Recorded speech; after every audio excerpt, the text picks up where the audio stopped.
Welcome to the Gentle Business Rebellion podcast. You've done the work, you've tried the strategies, and still something feels off. This show is for established women entrepreneurs who are ready to stop second guessing, quiet the noise, and finally hear themselves again. If you are ready to find your way back to work that you love, I am really glad you're here. Because you're not lost, you've outgrown the business you built. Let's build what's next. Today we're continuing this series on the gentle business pivots and what does it mean to pivot your business. In previous episodes in this series, first we defined what it means to pivot. What does pivoting mean? Sometimes it's a big capital P pivot. Sometimes it's a little lowercase p pivot. It can be a mindset. It can be changing your messaging, getting clear on who you serve and the problem you solve. Sometimes it does require a larger, more involved pivot, but I find that's rarer than the norm. And then we looked at what are the 4 signs that you are ready for one? What are the indicators in your life and your business that, it's time to make a pivot. It's time to make some changes. Then I walked you through the gentle pivot framework of pause, align, pivot, and grow. What do those 4 stages look like and what's involved in them? And then at the end, I also gave you some real life examples, things that have happened in my own life as I walked through my own gentle pivot. And also the lives of my mastermind members. Where are some of the things that they needed to do in order to change their business from frustration to excitement and loving their work again? So today we're going to take a look at what happens next. You've made the decision to pivot. You've gone through the pivot framework and now you have a better idea of how you've changed, how you've grown, and what are some of the things that come next. And now that you have that plan and you know what is coming next, what do? How do you take that plan, take action on it, and not get lost in the process? Early on in my business, when I was working with some business coaches, I would get so incredibly frustrated because I would ask, I have this vision for my business, but how do I keep that vision front and center? How do I keep that vision in place and go for it? How do I do that? Because I am a multi-passionate person. I have a lot of interests. And there are times when those bright, shiny objects get so bright and want to pull me off track. And how do I keep that vision, remind me of what's important? And they never really could answer me that in a way that satisfied me. They would just say, we just, it's there. You follow it. And I'm going, no, that I need a little bit more than that. So what I have learned over the years of being in business, of working with clients, of going through many pivots throughout the years, is you got to track it and you got to check in and you've got to track your growth. You've got to track your goals. And I can be terrible at setting goals. I will be the first to admit it. I can set great goals, be excited about them, and then forget about them a few weeks later. The only way I know to keep track of my goals, keep track of my plans, and take action on them and see progress and results is to track them. So when you have your pivot plan in place and you start taking action, don't be like a lot of us, and I can be this way myself if I'm not careful, and don't be a pantster. Don't fly by the seat of your pants trying to figure out moment by moment, day by day. That is not gentle, that is not simple, it is not sustainable. But you also don't need a in-depth, detailed, mapped out plan to get this done. I'm also guilty of this. I have a plan, I'm really excited about it, and it gets really detailed to the point where I get overwhelmed and I don't even know what to do because it looks too big and complicated. If I make it big and complicated, I've realized that I have not made a simple, sustainable, gentle plan, and I need to go back and revise it down. A lot of times I'm trying to accomplish too much at one time, but that's a story for another day. So when you have a simple, sustainable, gentle pivot plan in place, it's a lot easier to check in and track it and check how you're doing in this pivot. What clarity have you gained? What are you understanding better about your audience, about the way you solve a problem, how you serve people, how you show up and talk about what you do? So one of the first things that I recommend my clients do is we put together what's called a business clarity compass. And this becomes an anchor point. This becomes a starting point and a guiding point, your compass, to help you make decisions in your business.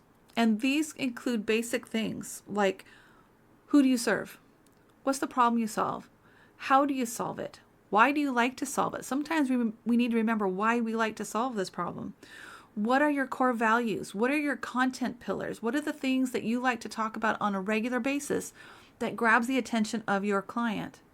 And then we also leave a few blank spaces because everybody's a little bit different. What are the things that they need to remember moving forward? Sometimes it's a quote, sometimes it's a Bible verse, sometimes it's email marketing stats, or sometimes it's podcast stats. So you get to customize this compass so that you understand this is where I'm headed and this is where my pivot plan is taking me. Now I have the tools in place. Now what? How do you keep that pivot plan, that compass, front and center? You track it and you check in on it on a regular basis. When you have that plan that you know on a regular basis, you are going to go in and check your compass, update it as you get more clarity, and adjust it if you need to, and your pivot plan keeps moving forward. You will make progress, and you will do it simply, and you will do it sustainably. That is what helps you keep moving forward gently. So there's a lot of ways you can check in with your clarity compass and your pivot plan. I'm going to give you some suggestions here on where to start, but these are jumping off points. These are the tools that I've used over the years. These are the tools that I teach my coaching clients. But the best plan for you is the plan that you're going to use. So if one of the suggestions here works for you, great, use it. If not, find the one that's going to work for you and the one that you'll stick with. So the things that we're going to track. We're going to track your compass. Is there anything that needs to be updated? Have you gotten any clarity that needs to be updated? You're going to track your goals. You're going to track the plan. What are some of the things that are priority right now that you're focusing on? How are you doing in your business in this pivot? Are you going too fast? Are you going too slow? Are there new opportunities that are opening up that maybe you need to adjust the plan? So the simple way to do that, one of the simplest ways I can show you how to do is a weekly business reset. And this is one of the things I use every week.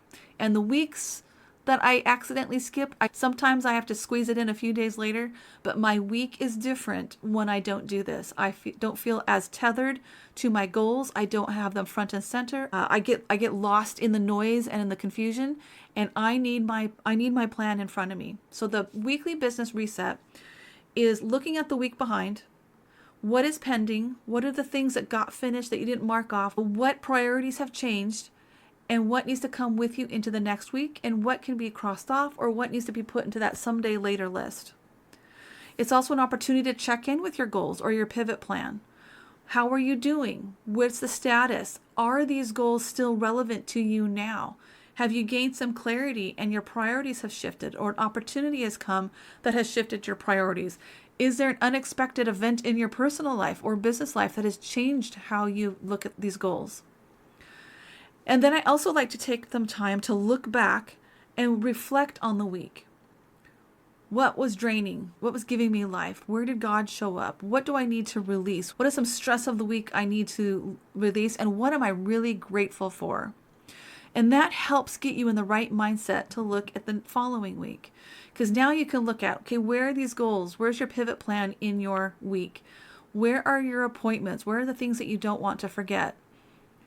And when you do that, you go into a new week much more prepared, and your vision, your pivot plan are front and center. You're not forgetting them. You're checking in with your goals on a regular basis. So that's one of the easiest ways, is a weekly business reset. Another thing that I recommend is doing a regular weekly business meeting with God. And this is just setting aside time to check in on your business as a whole. This is an opportunity to pray over your business. This is an opportunity to talk about what's working, what's frustrating, what are your questions, and praying over those and requesting answers. And this is an opportunity, again, to go in deeper. This is a deeper level than your weekly business reset. And you're checking in and seeing where you need to take some action steps, where maybe you need to make some adjustments, or did you just get confirmation it's time to just keep going? That also can be a great business meeting. You just keep going where you're going. If you want to take it a step further, I recommend a monthly business review. And this really is focusing on your stats. How did your emails do? Where is your podcast doing? How many times did you post on social media? If you're on social media, how is your growth? How were your goals? How is your marketing plans? And then if you want to take it a step further, another opportunity is to do a quarterly business review. This is an even deeper review. And this is the one that if you do a weekly business reset and you don't do the others, this is the one that I recommend that you do on a regular basis, because you can't make decisions without data. You can't make decisions and track your growth without information. And so your weekly business reset gives you data in the moment, how things are going. A monthly business review will give you a bit more in depth. Your quarterly business review is where you start to see trends. And this is a time I recommend that you do step back a little more intentionally and dedicate some time to review your business. And you're going to go in a little bit more in depth. You're going to be checking on how's your pivot plan going? Are you following through? Are things working out? Are they not working out? Have you learned something? Has something held you back? Have you let fear get in the way? Have you stopped being even little b bold? And do you need to start being a capital B bold? Or do you need to put bold back into the action plan? It's very easy when you're not checking your progress to allow those bright, shiny objects to grab your attention, to allow the noise to drown your voice, and you start losing yourself and you start losing that confidence and that clarity and your momentum. And this will happen if you are not checking in on your pivot plan, if you're not checking in on a regular basis. So you do need to find a way to track your growth. You do need to find a way to check in and see how you are doing in your business. We don't do that enough. We set a plan, and a lot of times it's too overly ambitious. I am very guilty of that. And the pivot plan and checking in on a regular basis helps keep me centered, helps keep me looking at, no, I don't have the energy and capacity for that, all of that right now. Let's pick the most important ones and tackle those. And once I have those tackled, then I can go on to the next items. And so I don't want you to get discouraged in your pivot. It doesn't have to be complicated. And my weekly business reset takes me about 15-20 minutes each week. A quarterly business review can take a couple hours because you are diving in and you're finding data. A monthly business review can take maybe 30 to 45 minutes. These don't have to take a lot of time. But if you do not keep your business clarity compass updated, so it's taking you in the right direction of your pivot, and if you do not check in on your pivot plan on a regular basis, you are going to lose momentum, and you're going to lose confidence, and you're going to lose clarity. And that is not a fun place to be. That is not simple. That is not sustainable, and that is not gentle. So I'm repeating a lot of words over and over again because these are the conversations that come up with my clients. These are conversations that come up with me. I know what I need to do in order to make this plan work. I need to check in on those goals on a regular basis, or I'm going to get distracted and get pulled off the track by a bright, shiny object that looks a lot more fun. Because as much as I love the goals and where I'm headed, sometimes goals chasing is not fun. Sometimes it's hard work. And those bright, shiny objects can pull you off course. But the faster you can correct that going off course and check your compass, check your pivot plan, you will get back on course and you will start moving forward. And I'm going to add one more thing on this. I talk about community a lot, but I know the difference the right community for you can make to help you stay on track, to help you take action, to find some confidence, to get that clarity, to find your voice again, and finally put the steps in place that you need to create a business and a type of work that you love again. We're not meant to do business alone. And when we get off track, it's great to have people on your side to say, you know what? Is that really the next step? What about this idea over here you talked about? What about this action step that you talked about? I have a biz bestie that, bless her heart, she gets to hear of all my crazy ideas. And she'll say, that's a fun idea. But is that taking you off track of what you told me your main goal was? To have that kind of accountability, that gentle accountability, it's priceless. So if you are looking for a place to create your pivot plan, learn how to check on it and track your growth. Be supported each step of the way and to be gently course corrected when you need it. I would like to invite you to check out the Gentle Business Mastermind because this is what we talk about a lot. We talk about the gentle pivot framework, The steps that are involved, that pause, align, pivot, and grow. And how that rotates through our lives, how we check in on that, how we can support each other so everyone is feeling seen and heard and supported in their journey growing as an entrepreneur and building a simple and sustainable business that they love. If that is something that sounds like something that you would love to be a part of, I would invite you to check it out at gentlebusinessmastermind.com. And if you would like help right now finding different ways to track your growth, keep track of your gentle business pivot, I will include links to the things that I mentioned here, the weekly business reset and the quarterly business review. And if you also would like to do a business meeting with God, that's another option for you to pray over your business, look at your pivot plan, get some more clarity. I will put links to all those resources down in the show notes so that you have an opportunity to take your pivot plan, make it simple and sustainable, and continue taking action.